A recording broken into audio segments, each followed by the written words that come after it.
कि लाइफ पूरी की पूरी एक मिस्ट्री है। What is going to happen next moment कोई इसको प्रिडिक्ट नहीं कर सकता। We can only estimate, we can only calculate the given situation, circumstances, this is going to happen, but what will happen nobody knows. तो जब time जो होता है ना फेवर नहीं करता, टाइम फेवर कर रहा होता है तब तो सब अच्छा लगता है, लेकिन जब टाइम फेवर नहीं कर रहा होता है ना तब आदमी को समय मिलता है। समय मिलता है सोचने के लिए, चिंतन करने के लिए, मनन करने के लिए, क्योंकि कुछ भी किया गलत हो गया, कहीं भी गए रिजल्ट बिल्कुल अपोजिट आए। जब ऐसी सिचुएशन इंसान की ज़िंदगी में आती है, जो जद्दोजहद बढ़ती है, स्ट्रगल बढ़ता है, स्ट्रेच होता है, ये जो स्ट्रेच होता है जिसके कारण स्ट्रेस बनता है, ये स्ट्रेस आदमी को एक्सपेंड करता है। Stress is not always bad. अगर आपने तनाव महसूस नहीं किया, आप बाउंड्रीज को कभी भी टच नहीं करेंगे। सिचुएशन आएंगी नहीं तो ज़िंदगी में जिन ऊर्जाओं को, जिन एनर्जीज़ को, जिन पावर्स को, जिन मैजिकल गिफ्ट्स को हम कभी नॉर्मल रूटीन में एक्सपीरियंस नहीं कर पाते, वो उन रूटीन्स में ही एक्सपीरियंस कर पाएंगे जब वो सिचुएशंस हमें अलाउ करेंगी। तो संघर्ष के दिन होते हैं, चिंता के जो दिन होते हैं, जहाँ पे आप बहुत सोचते हैं, जहाँ पे आपके जितने भी एक्शंस होते हैं वो फेवरेबल नहीं होते, ना ही लोग फेवरेबल होते हैं, ना ही परिस्थिति फेवरेबल होती है, तब आपको मिलती है जगह। जगह मिलती नहीं है, जगह आप खुद बनाते हो, क्योंकि अब आप स्ट्रेस में हो, अब आप चीज़ों को बिल्कुल स्ट्रेच कर रहे हो, चीज़ें बलून की तरह फूल रही हैं।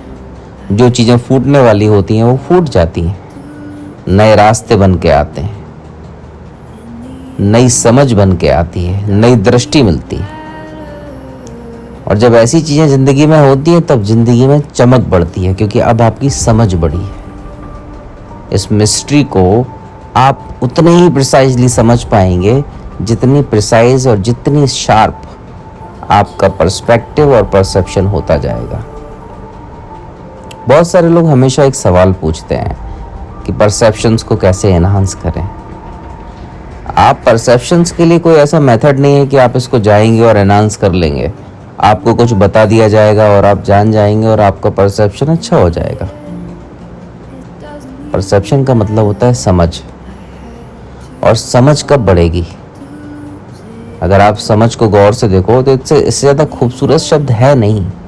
सा और मज, मज का मतलब होता है मैच्योरिटी, परिपक्वता, और सा का मतलब क्या होता है? तात्कालिक। जिस भी व्यक्ति को हर एक क्षण को जब वो मैच्योरिटी से देखता है, परिपक्वता से देखता है,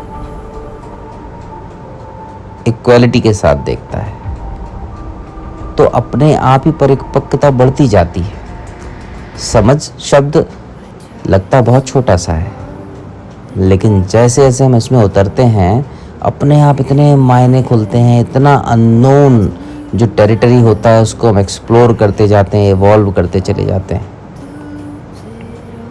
आपने कभी गौर किया है कि आप जब किसी भी बिंदु पर फोकस करते हो, ज़िंदगी के किसी भी पहलू पर, आप हो सकता है किसी के बारे में सोच रहे हों, अपने पेरेंट्स के बारे में सोच रहे हों, अपने मित्रों के बारे में सोच रहे हों, या लाइफ की किसी सिचुएशन जहाँ पे आपको बहुत अच्छा महसूस हो रहा हो उसके बारे में सोच रहे हों, या कोई ऐसी सिचुएशन जिसमें आपको बहुत ज़्यादा ह्यूमिलेटेड फील हुआ हो।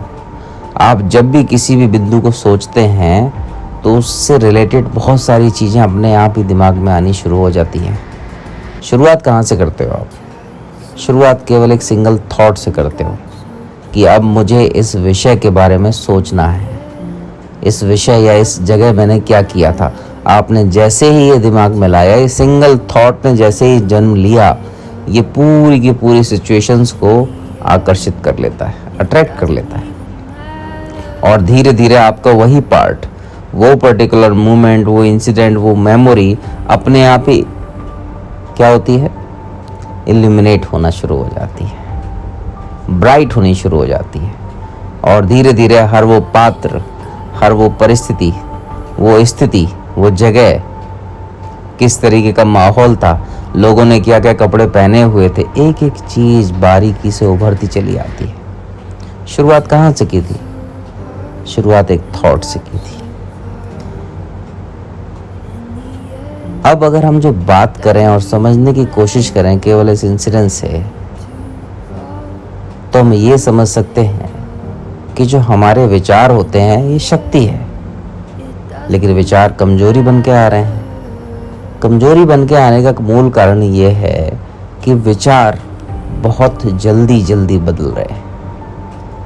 किसी भी विचार को लेना, किसी भी विषय के बारे में जब हमने कोई विचार उत्पन्न किया तो उस विषय को समझना है। हम अगर अपनी क्लासरूम में बैठे हैं तो जो क्लासरूम में जो स्थिति है, विज्ञान के बारे में पढ़ाया जा रहा है, तो विज्ञान एक विचार है, लेकिन जब उस विचार में घुस रहे हैं, उस विचार के बारे में जब चर्चा की जा रही है, तो वो उस विचार को विस्तार दे रहा है। यही जो विस्तार है, यही तो आपका परसेप्शन है। हम किसी भी विषय को जब शुरू करते हैं समझना, और जब हम उस पर अपना ध्यान केंद्रित करते हैं, किसी और विचार को बीच में नहीं लाते। अगर हम किसी विषय के बारे में बात कर रहे हैं, अभी हम जैसे मूल रूप से बात करने की कोशिश कर रहे हैं कि जीवन में जो घटना चक्र होते हैं उनके पीछे के सिद्धांत क्या है। अब घटना चक्रों के सिद्धांत को समझने के लिए, घटना चक्र भी तो एक विचार है। अब जब इसके सिद्धांतों को समझ रहे हैं, तो सिद्धांतों को समझने के लिए हमें इसी विषय में गहरे उतरना पड़ेगा ना, थोड़ा सा प्रोफाउंड जाना पड़ेगा।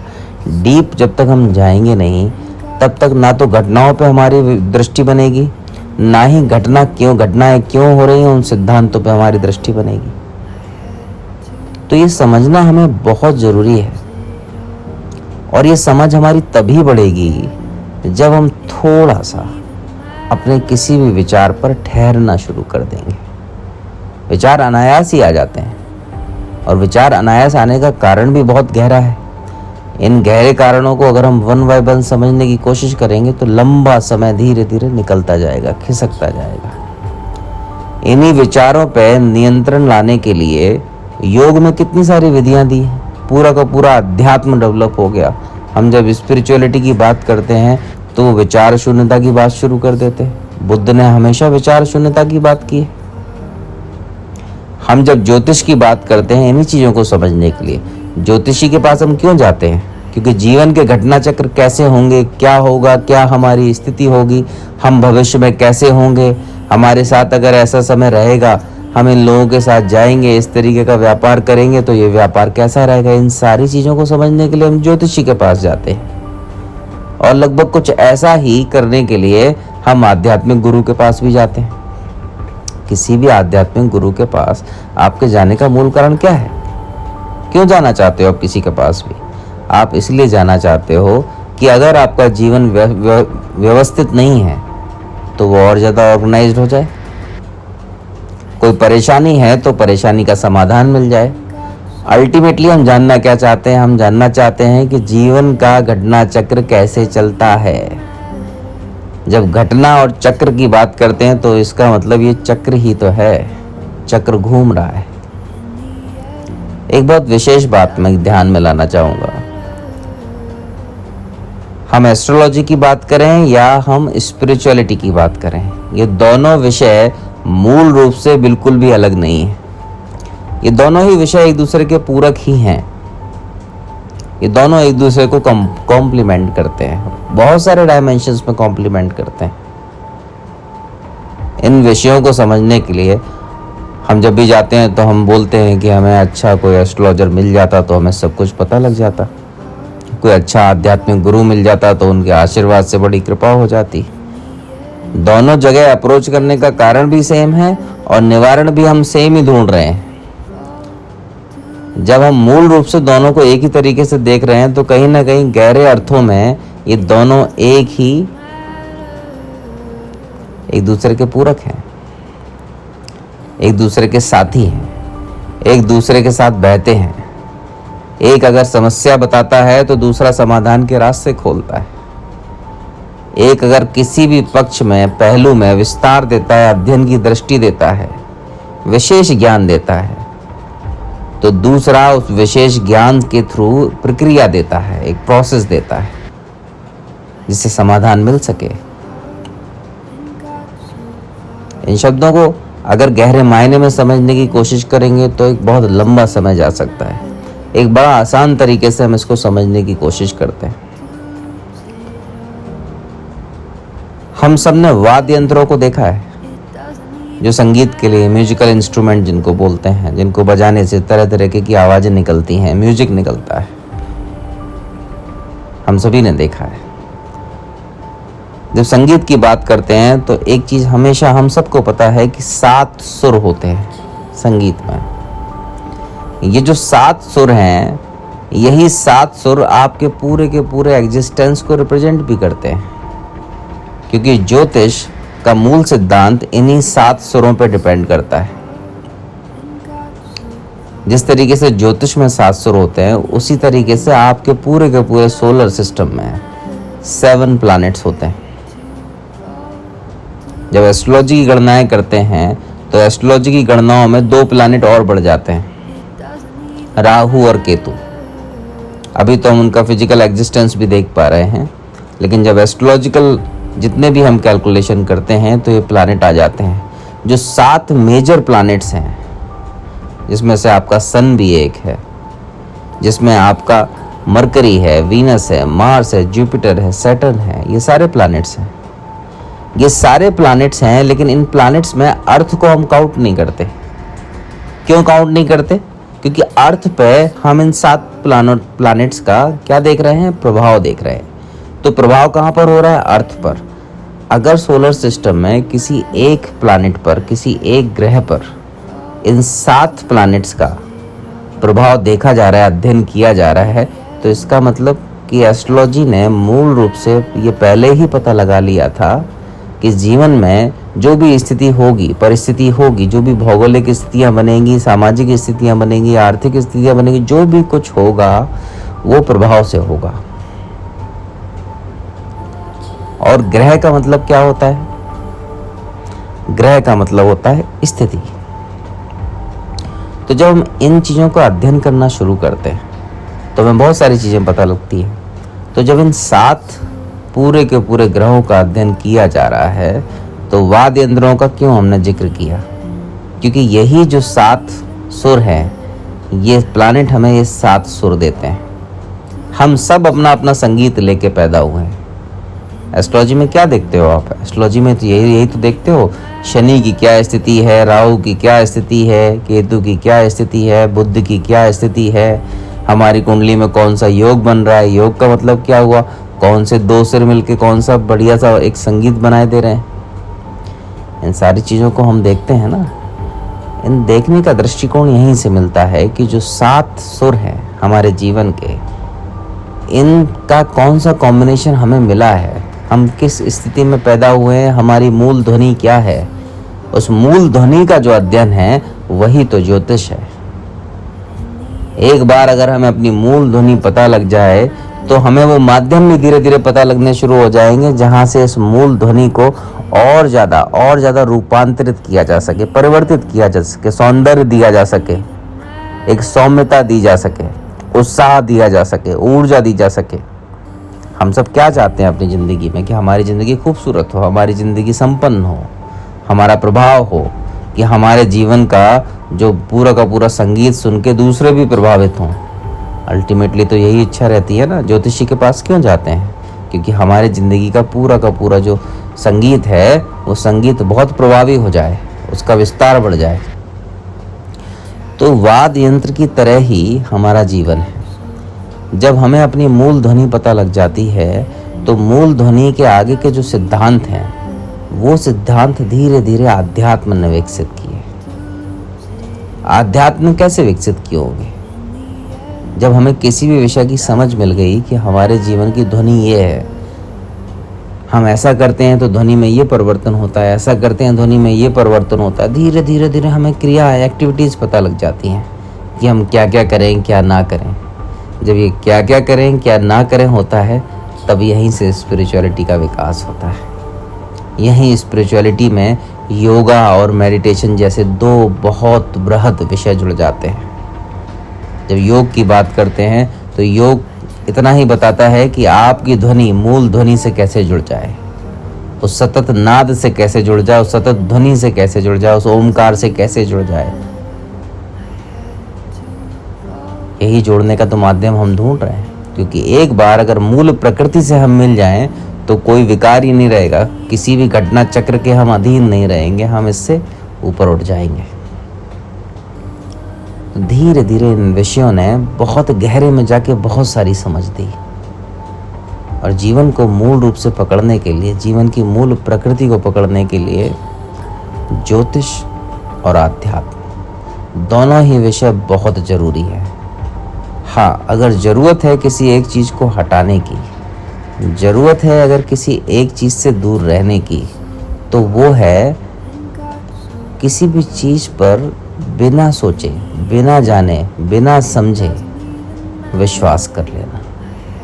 जब हम बिना जाने अपनी आंखों को बंद करके किसी भी विषय पर भरोसा कर लेते हैं, किसी की बात पर भी भरोसा कर लेते हैं जो हमारी समझ से परे हो, जिसके पीछे कोई भी ना तो वैज्ञानिक सिद्धांत हो, ना ही कोई तार्किक सिद्धांत हो, ना ही कुछ ऐसा हो जिसके प्रमाण हो आपके सामने, तो उसको हम बोलते हैं अंधविश्वास। ये चीज़ें हैं, ये चीज़ें सच हैं, क्योंकि इनके प्रभाव आपको दिखते हैं। जब आपकी कुंडली को कोई उठाता है और एक बार देख लेता है कि आप किस लग्न में, किस नक्षत्र में पैदा हुए हैं, तो आपकी मूल प्रकृति वो आपके मुंह पर ही व्याख्यान कर देता है और आपको ये भी बता देता है कि आपकी ज़िंदगी में किस किस समय पर किस किस तरह की घटनाएं हुई होंगी। तो इससे प्रमाण मिलता है, लेकिन इस प्रमाण का कभी भी कोई निषेध, कभी भी कोई विरोध नहीं करता। क्यों? क्योंकि हम एक कहीं ना कहीं धारणा ही बना के जाते हैं कि जो भी बताया जाएगा वही सच होगा और वैसा ही होगा। कुछ चीज़ें ऐसी हैं, कुछ समझ ऐसी है जो हर व्यक्ति अपने आप में ही विकसित करता है।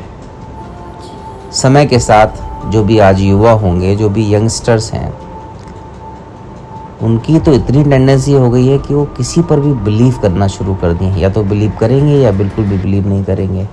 परेशान होंगे तो सबकी बात मानेंगे, नहीं परेशान होंगे तो किसी की भी बात नहीं मानेंगे। तो जीवन के घटना चक्र को अगर समझना है, आपके अनुभव ही मायने रखेंगे। आपके अनुभव को वैज्ञानिक दृष्टिकोण होना बहुत ज़रूरी है। ब्लाइंड दृष्टिकोण नहीं होना चाहिए, ब्लाइंड विजन नहीं होना चाहिए।